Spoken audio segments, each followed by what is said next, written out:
Hello everybody, this is Stephen Brandt here. We will begin the webinar in about 1 or 2 minutes. Please stand by.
All right, well, hello, good day everyone. Welcome to the webinar. I hope that I'm very thankful that you all decided to join us.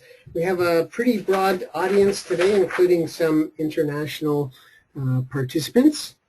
And I wanted to kind of set this up with a little bit of housekeeping. And first, if I can ask somebody to just raise their hand or shoot me a little something in the chat box, just so that I know that you all can hear me. This is the first webinar that we've done, so I just wanted to make sure that things are working well. So hopefully you can see my screen, the front slide of Real Talk webinar by Door.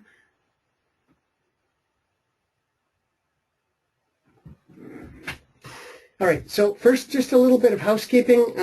I've got everybody on the audio muted presently just to help ensure that we don't have any background noise coming into the call. You should have been provided a call-in number, so if you're not listening via your computer, there should be a number to call in. This webinar today is going to be recorded. I know that there were some attendees that registered, indicated they were not going to be able to attend, and so they will participate in the recording. And if somebody would like to get the recording afterwards, please let me know. I will endeavor to make sure that that is available as well. If you have some questions, please submit them maybe to me via the chat box during the course of the webinar as the questions arise, and then we can pose them when we break and pause for questions and answers with John to ask those questions. Then lastly, I wanted to just kind of introduce myself and the premise of this. So my name is Stephen Brandt. Many of you know me from before. I'm with Door International for Western Canada. And as part of that, we are in partnership with John Stoker of DialogueWORKS to represent the Real Talk training here within Western Canada. Many of you know that I have quite a bit of a history with especially crucial conversations, so this subject matter is not entirely new to me. But one of the things, just in introducing John, I wanted to suggest that there's something about this that really attracted me to this relationship and to John's content. And one is, the primary one is that this content deals with all conversations. The premise being that every conversation that you engage in, whether it's every meeting, one-on-one, they all should be working towards achieving results, creating respect, and improving relationships. And in fact, if your conversations are not achieving this, then you're very likely going to end up in having many more unnecessary crucial conversations where there are then opposing views, emotions will run really strong, and the stakes are high. And so we'd rather work on the prevention side than the cure for the ailment. And we would say that if results, respect, and relationships if any of those have a downward trajectory, you're likely engaging in some form of what John would call fake talk. In fact, for myself, I think authenticity was really one of the main reasons I was attracted to this. And I've seen, in myself, because I've been living crucial conversations for the last several years, where the language and the model can actually be manipulated. So, for example, somebody could say, somebody who's well-versed in crucial conversations and have experienced it could say, Stephen, let me add a little something to the pool of shared meaning here. And when that gets manipulated and it's being done for an agenda and for a purpose, then it's not really authentic. And it doesn't improve results, respect, or relationships. And in fact, it's really just what I would say is fake talk. So on that note, I am going to hand it over to my friend here, John Stoker, and turn it over to him and his screen. I'm going to work to make sure we get the audio switched over here right away. Bear with me a second. And we're going to unmute John so that John can carry on. Good day, John. Hello, Good day. John. How is everybody? I hope I'm here. Can you hear me? Okay.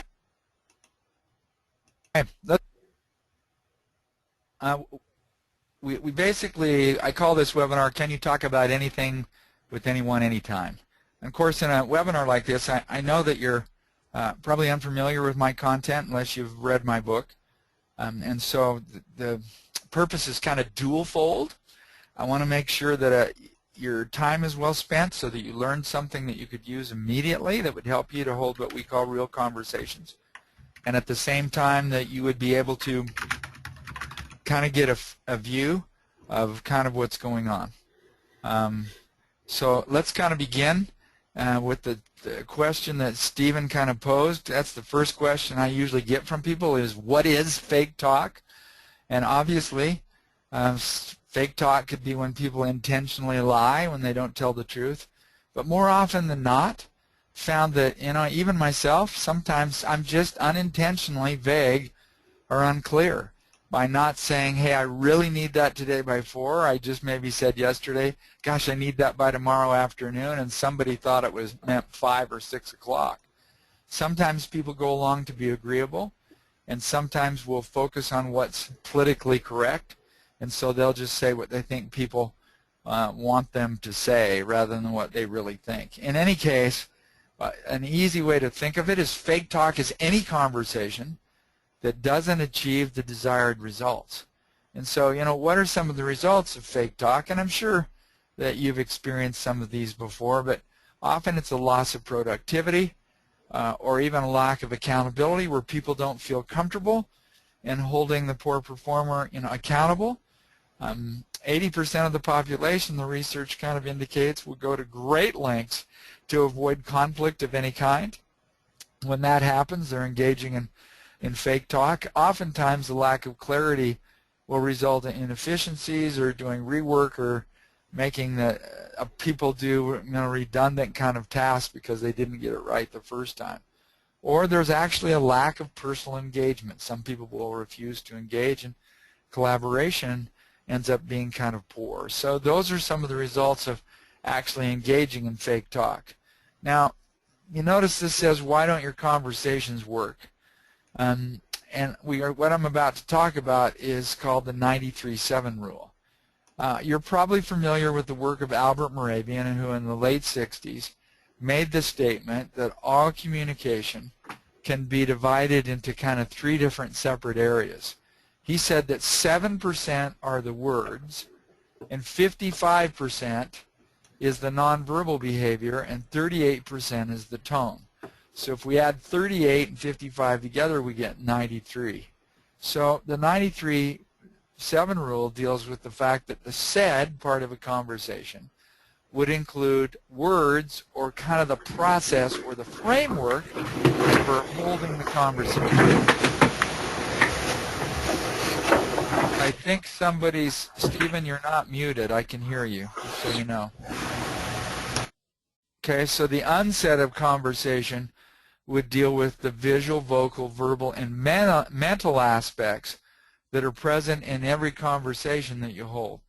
Now, this little guy over here to the left is the Vitruvian Man, and it was drawn by Leonardo da Vinci centuries ago. But when I first saw it, I was surprised, and I thought, gosh, I wonder if Leonardo understood conversations. The box and the circle were actually part of the drawing, and he said that the circle represented art when considering the dimensions of the human body, whereas the square was representative of the science involved. When I looked at that, I thought, wow, he understood conversations as well. The square represents what's said, the words alone, but the circle represents the unsaid, the visual, vocal, verbal, and mental aspects present in every conversation. So if you want to understand what the 93% of the parts of the conversation would include, this is kind of what got me thinking. Maybe that's why so many of these conversation trainings don't work, is because they deal with the 7% of the conversation and they let the other 93% of the conversation slide. And so if you end up getting a copy of my book, probably over in about pages 36 through 37, I listed all the unsaid aspects of the conversation that I could think about that I wanted to deal with, not only in the book but in the context of the training. So some of the things that influence the way we speak to each other is the assumptions we make about each other. The context will influence how we speak, the situation, the person, the intent, what it is that we're trying to get to, the emotion involved, mind and theirs, the tempo, how fast we speak, the energy that both of us bring to the conversation, the relationship or past history and the kind of the trust level, obviously nonverbals, obviously tone, but the way we inflect words, the way we pause, and what we call a person's interaction style will also influence the way that conversation goes. So those are some of the things that we deal with not only in the training but also in the book. This little model, and Stephen alluded to this, is what we call the effectiveness model. And oftentimes people will say, well, the reason that we hold these conversations is because we want to get results. But what often happens is people don't put much emphasis on respect or relationship. But let me explain. Let's say that you are very disrespectful to me and me to you. Does that disrespect impact the quality of our relationship and the results that we create together? Absolutely. Or relationship-wise, let's say we don't like each other, we go out of our way to avoid each other. Does that impact the respect that we have for one another and the quality of the results that we create? Absolutely. That's why the arrows run all over the place. Likewise, if I spun it positive, if the results were good as I worked with you, would not my respect increase for you as an individual and a professional? And would not the quality of my relationship be enhanced? Absolutely. In fact, what's at the center, right, of results, respect, and relationship is every conversation that we hold. In fact, I kind of like to say that the results you're getting or not getting is the conversation, or the respect that's present or not present is the conversation. Likewise, the quality of the relationship you have with people, be it professional or personal, is the conversation. In fact, what was interesting years ago is if you looked up the definition of conversation like I did in one of those big fat Oxford English dictionaries, the first definition of conversation is the act of living, associating, and dealing with others. The second definition was behavior or conduct toward another person. It wasn't until the third definition that it actually said the written or oral exchange of thoughts, ideas, experiences, and opinions. When I read that, I thought, oh my gosh, I'm shocked that conversation not only includes what we say, but everything that we do. So if we only focus on what we say, we're missing an opportunity to make sure that our conversation goes and results in exactly what it is that we do want. So quite frankly, you are at the conversation, center of every conversation that you hold. In fact, some people say, is that another R? And I'll go, yep, try responsibility. We have the ability to choose a response in terms of how we speak with one another and deal and treat one another that increases respect, improves our relationship, and helps us basically achieve results. So our whole notion of engaging in what we call real talk or creating real conversations is about increasing individuals and organizations' capacity to achieve results, improve respect, and build relationships. Now to do that, you know that I wrote a book, and in it there are 8 principles. But for the training, what I decided to do is basically divide the 8 principles into 4. 4 principles and 4 skills, because I thought 8 principles probably a little too many to remember. And so the first 4 principles are awareness. This is about recognizing what's happening in the conversation, choosing to be conscious so you can manage it more effectively. Knowledge has to do with, obviously, model and skills. You've got to know some things. Reflection, reflect your reflections, has to deal with individual style.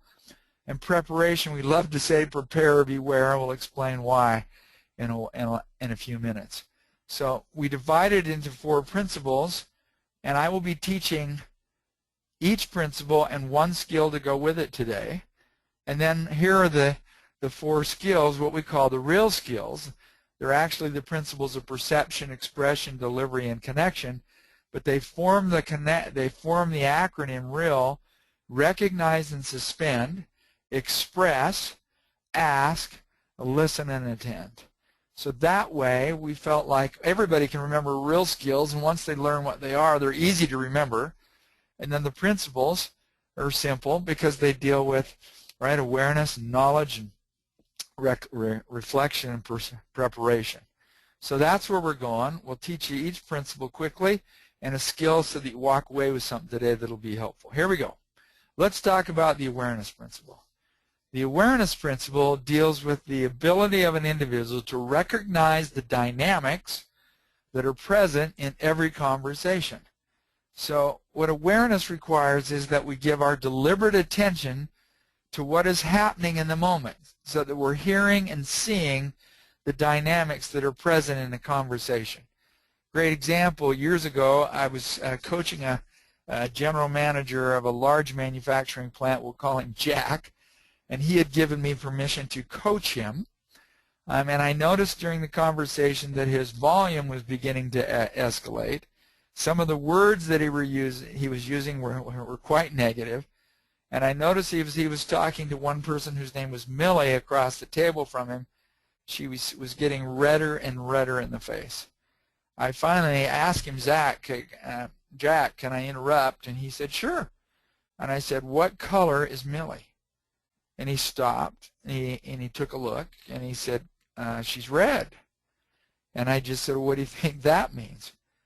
And he goes, I don't know. She's angry with me? I said, I don't know. Why don't you ask her? And he asked her, and she said, I've never been spoken to or treated in such a disrespectful way. And then we had to do a little damage control on the relationship and the respect after that. But the point is that Jack was a great guy. He just wasn't particularly aware at that point in time and didn't recognize what was happening in the conversation to the point that he could manage it. So it's important that we choose to be conscious. Now, to help people with that, we teach them this skill, and we usually start by saying, there's a line in every conversation that we hold. And you'll notice it says choice on the line. That represents the fact that we have a choice to go either above the line or below the line. And from the research we did, we found that when people go below the line, which you can see here, right, here and here, we found that the deeper a person goes below the line, the harder it is to basically get the conversation above the line. So we thought, all right, we ought to be able to teach people what we would call kind of conversational direction, or be able to help them recognize when a conversation has gone below the line as opposed to above the line. So if we take below the line first, these type of conversations are very reactive. They're often really about a person trying to defend themselves, and they're usually highly disrespectful.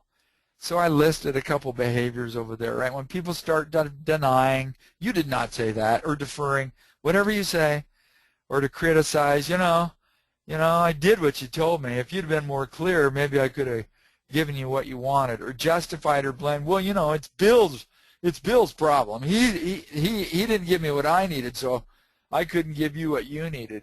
Those are types of behaviors that people get involved in that are basically below the line kind of behaviors.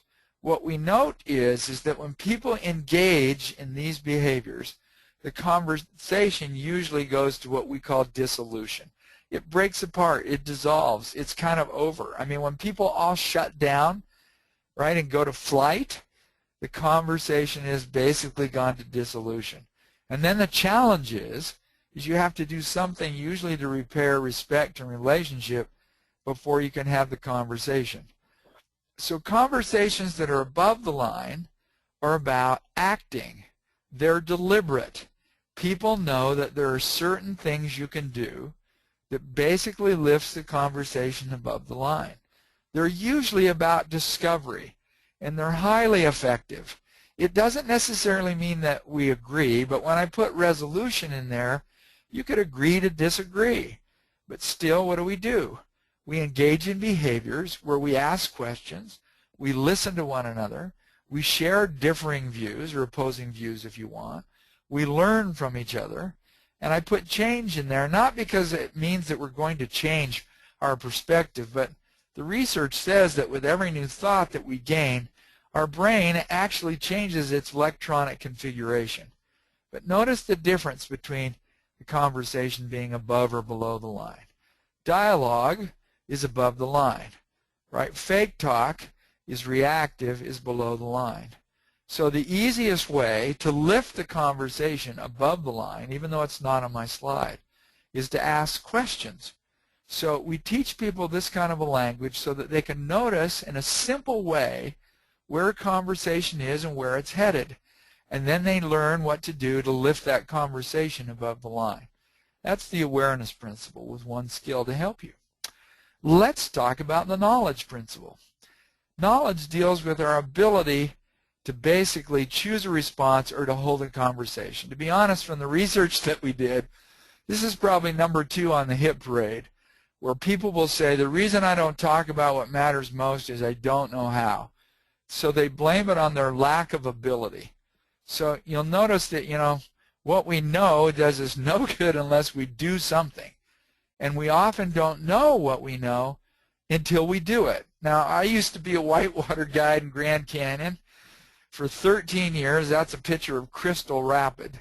And the reason I put it in there was because when I was learning to run the river, what kind of happened was I had to literally memorize 288 miles of river, flora, fauna, rock structure, the whole bit.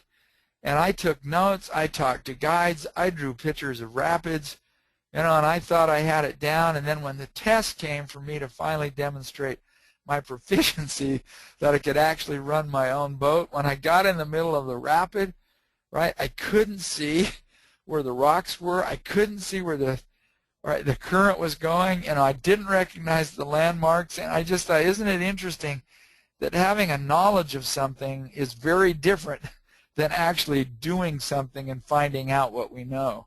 And so we know things, but until we do something, we really don't know what we know. And it's in the doing that we discover what we know. That's why I like to say, right, when you don't get the results that you really wanted, you either are not doing what you know, or what you are doing reflects what you don't know. And so the whole notion of the knowledge principles is, hey, let's learn the skills that will help you conduct any conversation effectively and the process for doing it. So here we go. Here are the real skills. REAL, like I said, is an acronym. The R stands for recognize and suspend.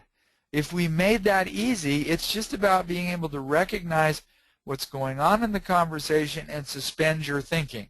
Why? Because our thinking is what drives our behavior.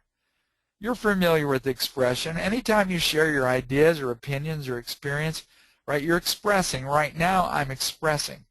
Asking is doing nothing more than seeking answers by asking questions. And finally, L stands for listen and attend. And I divided them because I think we listen with our ears, but attending is what we do with the rest of us. It's really about being present. It's attending a person with our eyes, with our body, with our thinking, right? Attending even to our own intuition, what's kind of going on with us. So those are the skills. You can use them in any order. In our training, what we do is we take a substantial amount of time for each skill and basically teach people a number of different, I guess what you'd call sub-skills in each of those areas. Also, we have a process for holding any difficult conversation. And the way this process came up with, and notice it's 4 steps: initiate, discover, connect, and build. We just got to thinking and thought, wow, if I recognize and suspend, if I'm open, I mix that with expression. If I'm open, I create a field of initiation. In initiation, we do two things. We focus the attention of our listener, and we share data and interpretation. If I recognize and suspend, and I'm open, and I ask questions, I create a field of discovery. And in discovery, we ask questions to confirm or to learn. If I continue to ask questions and I really listen and attend to a person, right, we create a field of connection where we connect with one another's ideas, what we agree on, what we disagree on. Right? We'll talk about what we do in connection in a moment. In building, that's where we listen and attend and express our ideas or our differing viewpoints to build perspective, to build understanding, to solve a problem, to make a decision. So in building, there's two things we do. We come up with a plan, and then we gain commitment to that plan. So in a simple sense, here's what we do. In initiate, we focus the attention, and I'll teach you how to do that today. We share facts and interpretation. We gain understanding, where we'll ask questions to confirm or to learn. All right? If I was to do that just for the fun of it, it might sound like this. Hey, Stephen, I want to talk about how you think the webinar went. Can we talk? And he might say, sure, what's up? And I might say, well, I noticed when we started, my slides wouldn't work. I'm thinking there's something about the program that you know, about this GoToWebinar thing that I didn't understand. You know, what do you think? You know, and I'm going to ask him a lot of questions. I might say, what do you think caused it? Or why do you think the slide paused? Or he goes, gosh, John, I don't know. I said, well, you know, I wanted it to go well. I mean, did you think it went well, even though we maybe had a glitch with my, you know, my advancer, my clicker, my pointer? He might say, sure, you know, and then I might connect by summarizing what I've heard. So it sounds like, Stephen, you think that it went well, even though we kind of had a glitch. I guess going forward, you know, I would expect that maybe we spend a little more time together to figure out how to advance these things.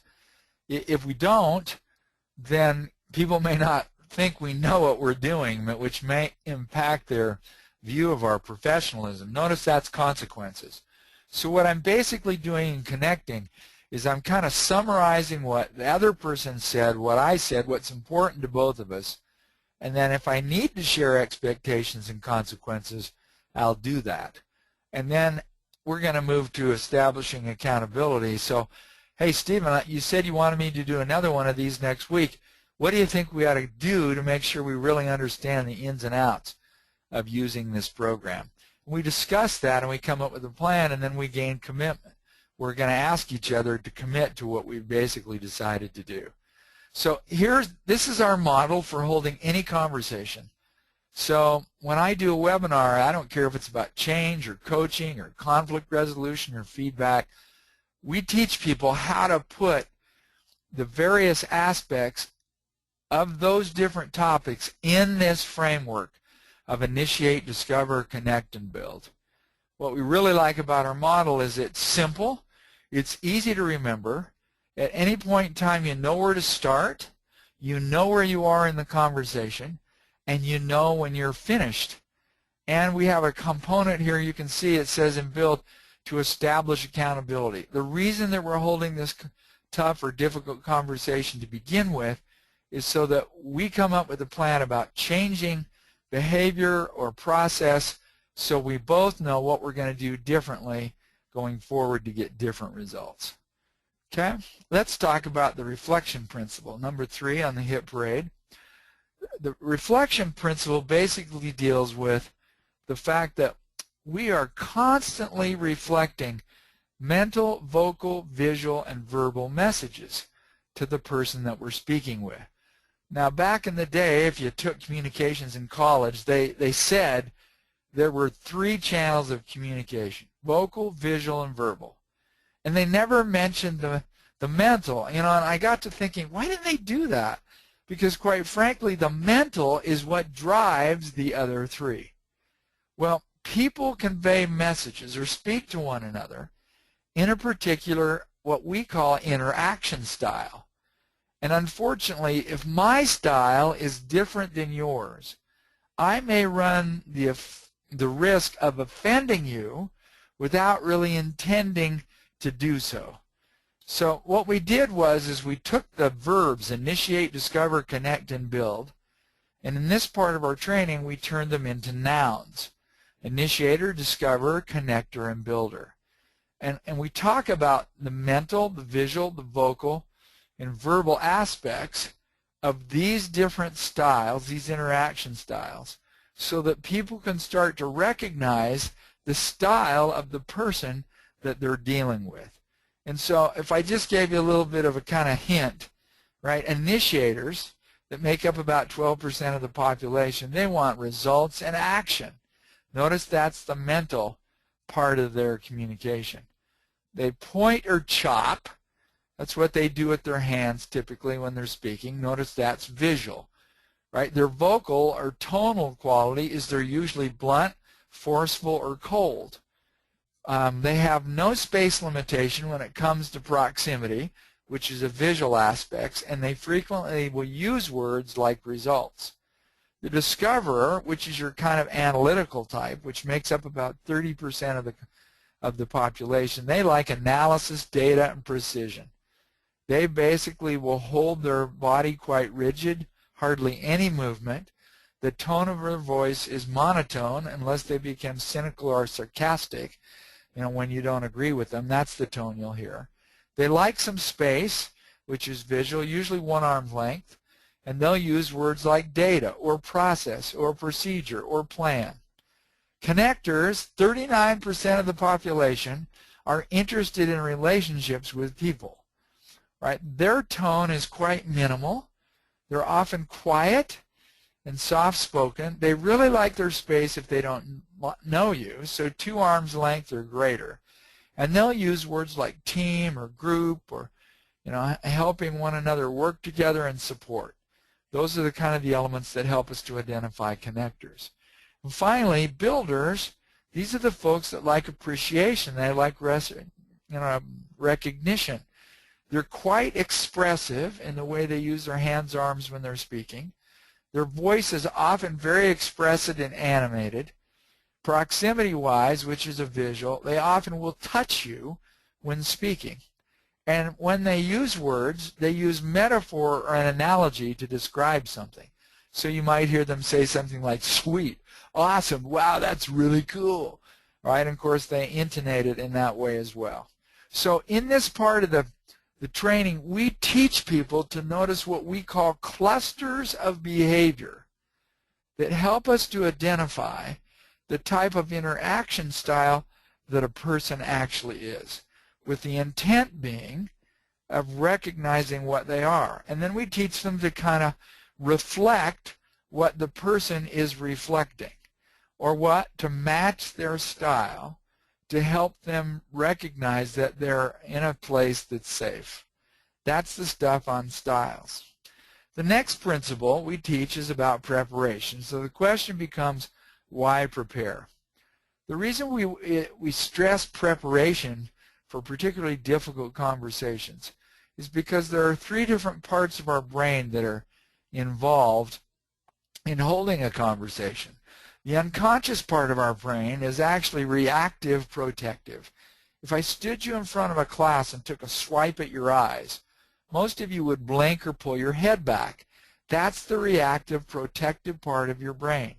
The blinking and pulling your head back, or blocking my hand with a karate chop, is a reactive protective mechanism. This takes place without any conscious decision on your part of any kind. It just happens. The next part of our brain is what we refer to as the subconscious. It's protective, illogical. So let me explain. Let's say I've worked in corporate America for 15 years. And I've worked for a gentleman that's over 50.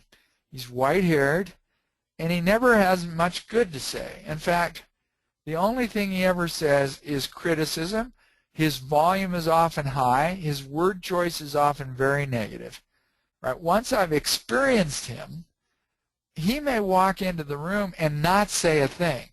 All of a sudden, I start to sweat, and I start to have feelings of anxiety. And why is that?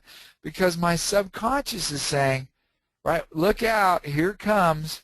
It's assembled the pieces of the puzzle in my thinking in such a way that it's telling me I've got to protect myself. So then let's say I change jobs. And on the first day of my new job, the woman that interviewed me is not there. A white-haired 60-year-old gentleman walks in, and immediately I start to feel anxious, maybe afraid, and my brain starts saying things to me like, oh my gosh, what did we get into? Here we go again. Another bad situation.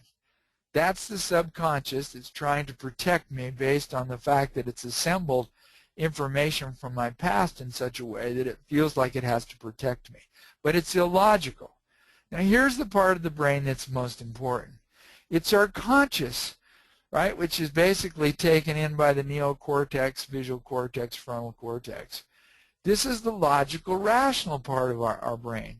So quite frankly, I can talk myself out of the negative feelings for my older manager by just saying, wait a minute, do I have any past experience with this guy? No, I don't. Do I know for sure that this is going to be a bad experience? No, I don't. I know I'm feeling kind of anxious, but is there really a reason to feel that way? Do I know that this guy is my boss or not? No, I don't. So notice what I'm doing logically and rationally is I'm talking myself out of what the other two parts of my brain are trying to convince me that I need to do: react, protect, and even though it's illogical. So here's the deal. When we don't take the time to think through the conversation and the context, what we're doing is basically allowing 2/3 of our brain to run the conversation. That's why we go to fight or flight. It's just what our brain's going to do to help protect us. If we take a moment to think through, right, who the person is, what we want, and prepare this conversation, what we really do is increase the likelihood that we'll create a different reality for what it is that we want as an outcome. Okay? So, preparation principle, here's a skill. We prepare, right, to create a different reality, and one of the ways we do that is to identify our intent, what we want from the conversation. And we identify that by basically just asking ourselves the questions. What do I want? What's my purpose? What we then do is take those and put them into an attention check. This is how we start a conversation. So notice my intent. I'd like to talk about representing the company well. Can we talk about that? So we share our intention and ask for permission.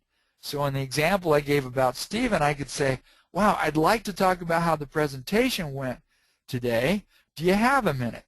Right? Now an intention check has to be neutral or positive, and we teach people those skills because they're the way of basically initiating the conversation. Where most people have a difficult time starting, we always begin with an attention check. All right, now we're into real skills. So let's talk about the perception principle.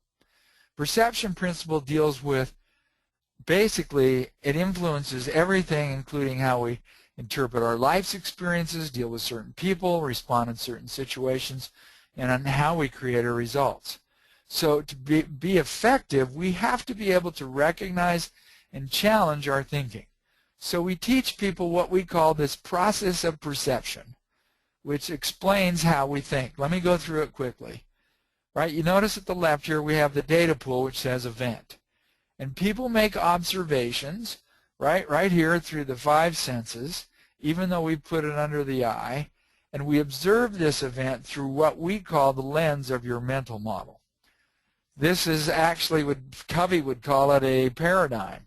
Hiram Smith, the founder of the Franklin Daytimer Company, would refer to this as your belief window. The actual term in social psychology is a schema. But as I observe this event, I then engage in the process of selection, which means when I look at it, I see leaves. And then what I do is take this piece of selected information, filter it again, and here's where I add stuff I like and subtract stuff I don't. And then what I do is, like pieces in a puzzle, I basically assemble those selected pieces of information where I think they fit and make some interpretation about what they all mean. You'll notice there's some black spots in the way I've assembled this data, this information. Those are intended to portray gaps or blanks in my thinking. So if I look at this gap right here, what this gap really signals is that these pieces of the puzzle don't fit, but we ignore the gap and make them fit anyway. From the way we interpret, sometimes we get emotional, sometimes not. But we know for certain that the way we interpret the situation either gives rise to our action or our reaction, which creates our results, which then goes back into the data pool. So, for example, when I wrote my book, McGraw-Hill said, we want you to do a video vignette that you put at the end of every chapter. And so at the end of every chapter, there is a little statement that says, for more information on this topic, visit Gentle Reminders. So you could type in the reference, and it would take you to my website where there's kind of a 10 to 15 minute audio-visual presentation of me talking about a principle that's not mentioned in the book and telling a story that's not there. When we were recording these in our office, one day I was going back to record a few, and my spouse came out of the side office holding our new video camera in one arm and a roll of paper towels in the other.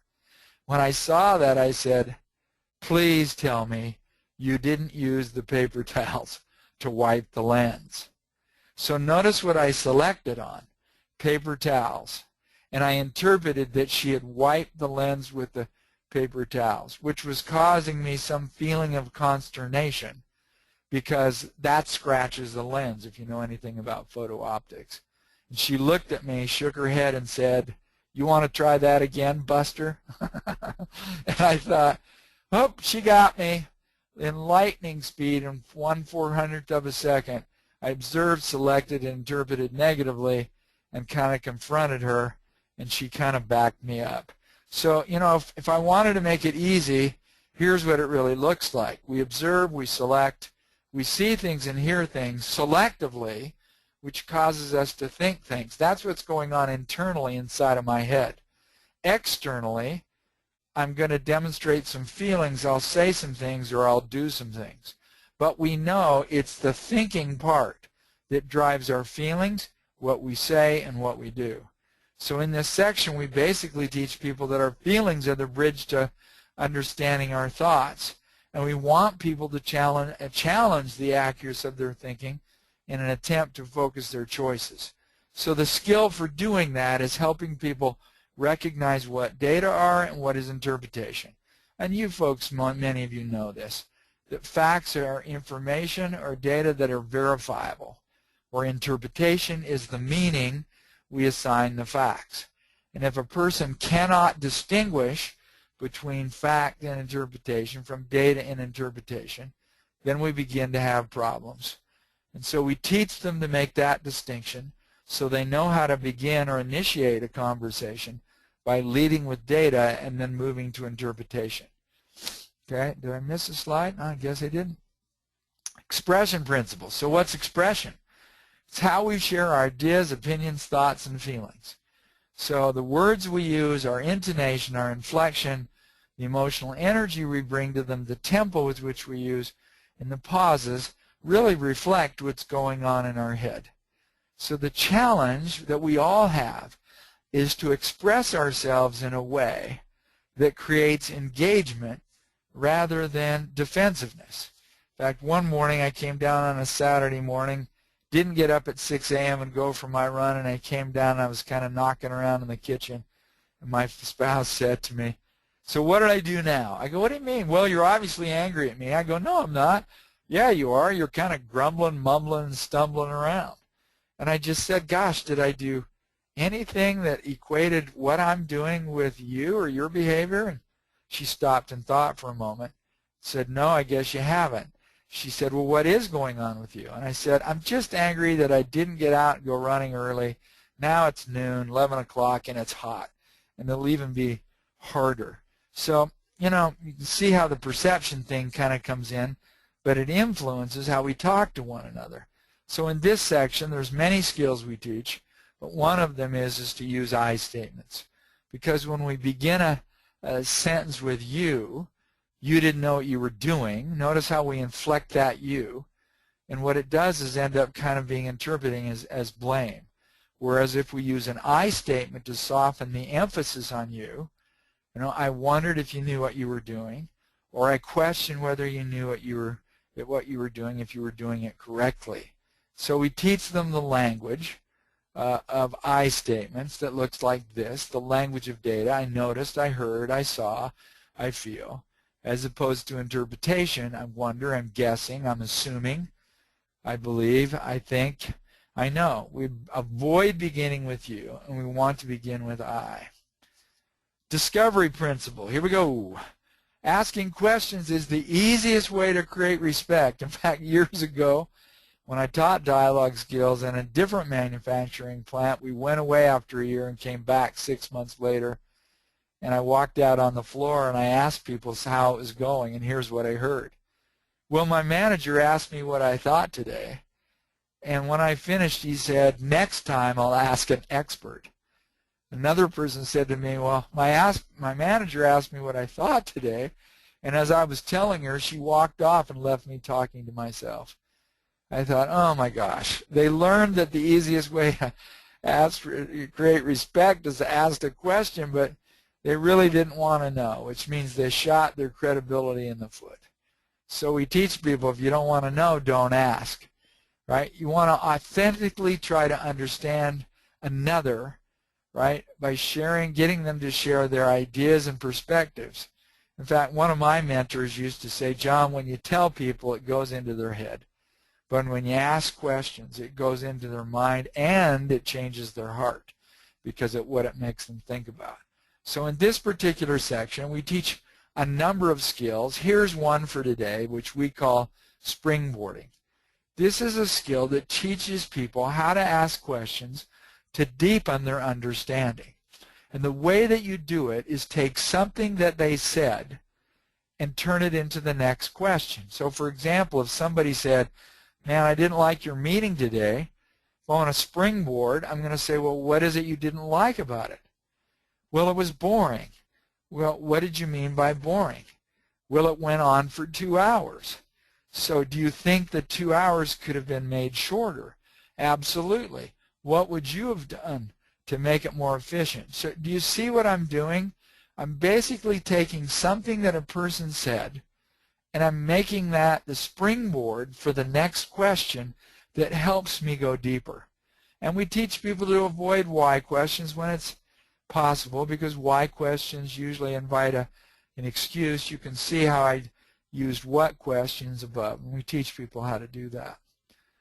All right, let's talk about the connection principle. Remember, connection is about listening and attending.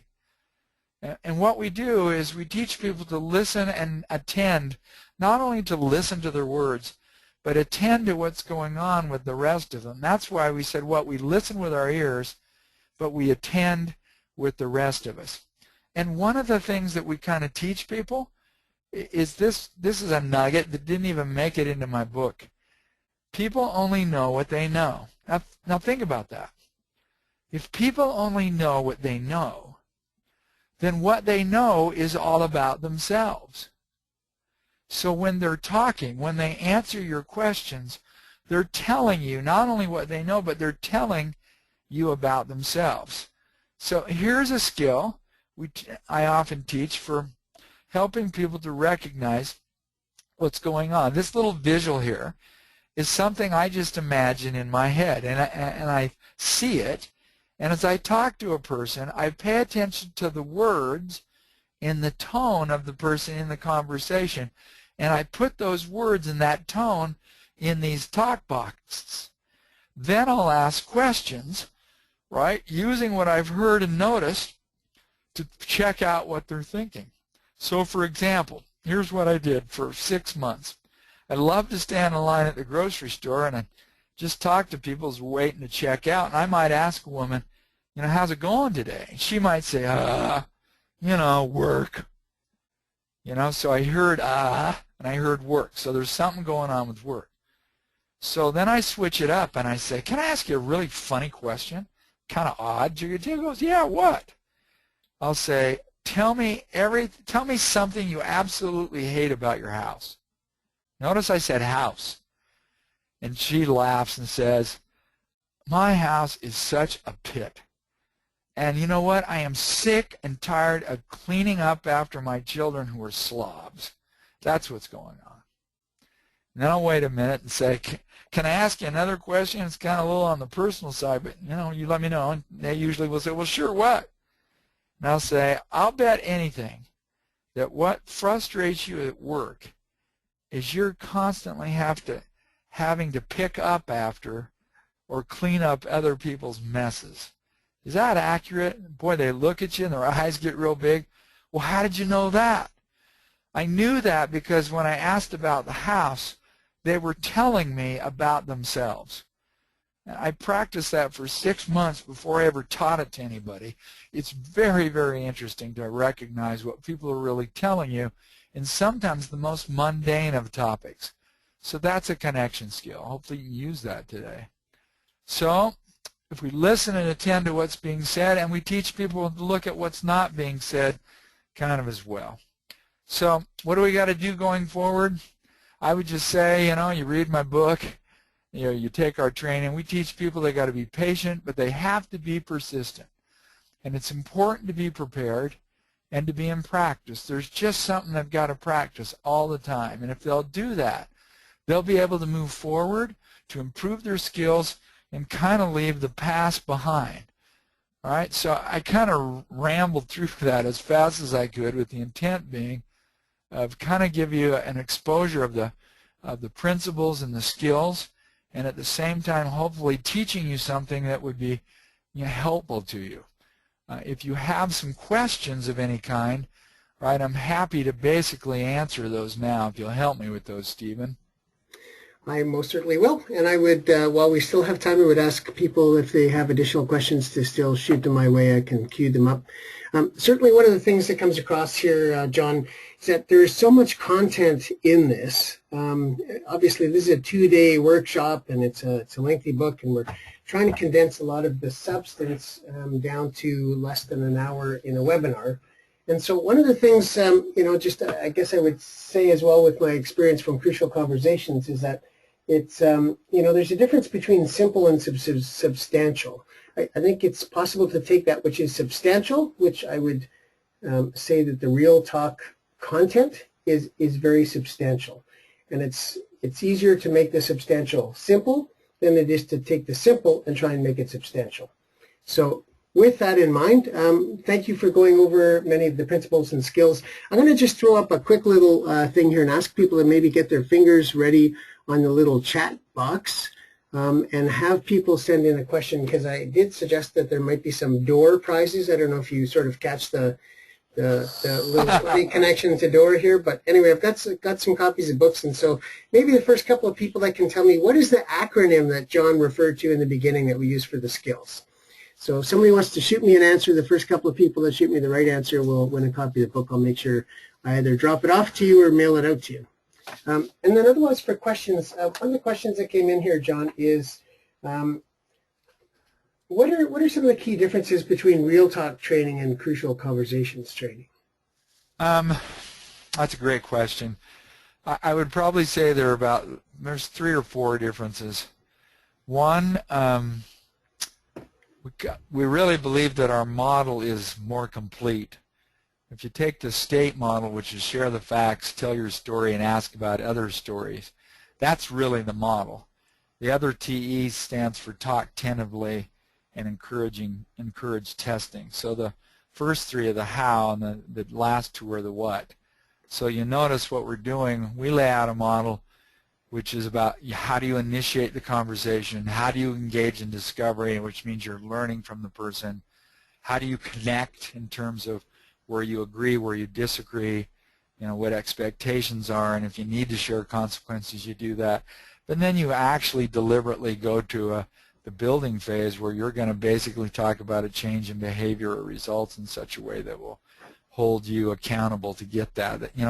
For me, that's one of the major differences. Another major difference is Crucial Conversation does something with stories, but they don't talk about mental models. They don't talk about how our mental models get in the way, and provide a number of skills for basically challenging our thinking in such a way that's helpful.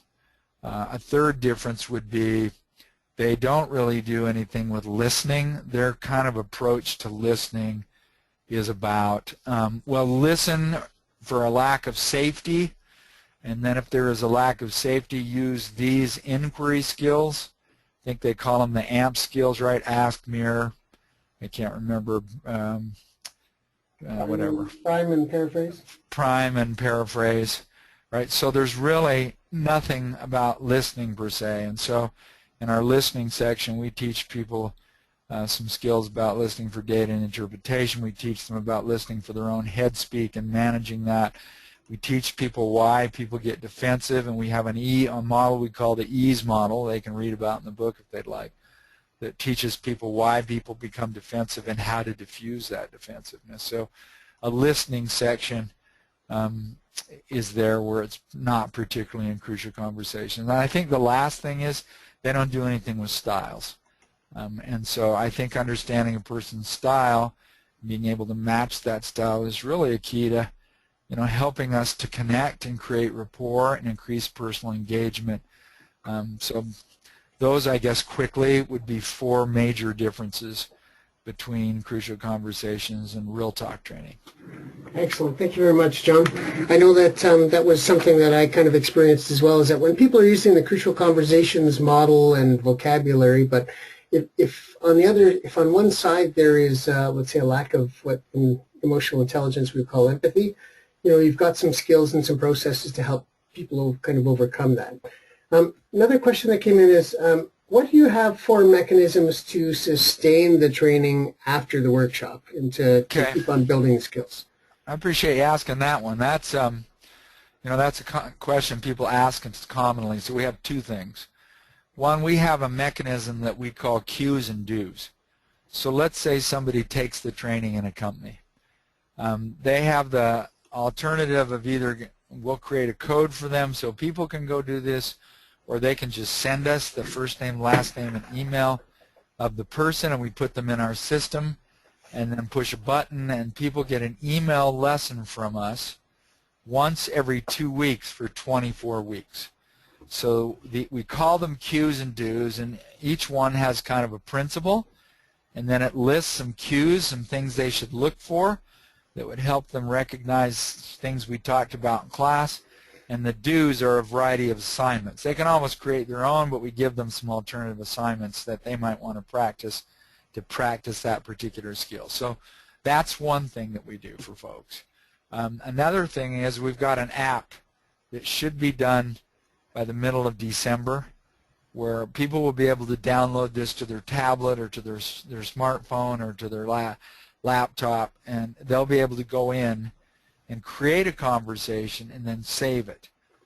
And let's say you had to hold a conversation with someone where you needed to give them feedback. You could pull that up and just say to them, hey, I've taken a few notes. I hope you don't mind me just kind of glancing at my notes from time to time as I hold this conversation with you, or not using it at all. But they could use the app to do that.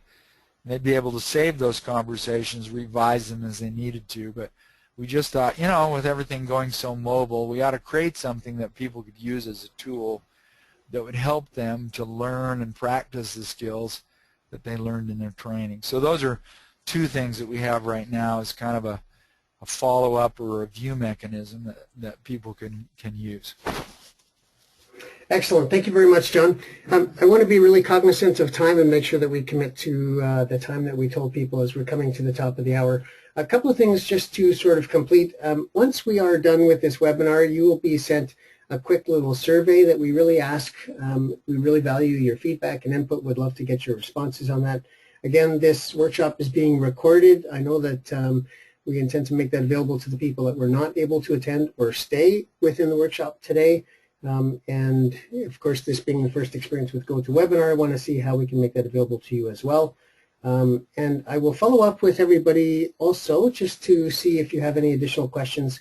We do not yet have a workshop date for when Real Talk will first come to Canada. That would probably be in Calgary, and I'm thinking December might be a little too early, but in January. But I would love to gather your feedback and just double check the interest level.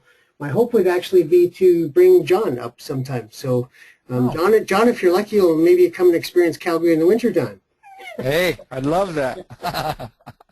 Yeah, so if you like skiing, maybe we can take you out to band for something when you come up. So anyway, I would like to thank everybody else. I'm also going to do some random door prizes because I really value and appreciate you spending the time with us today. My contact information should be in your email invites. I look forward to following up with you. And again, thank you all so much for joining with us today. Have a wonderful day. Thanks, everybody. Take care. Bye-bye.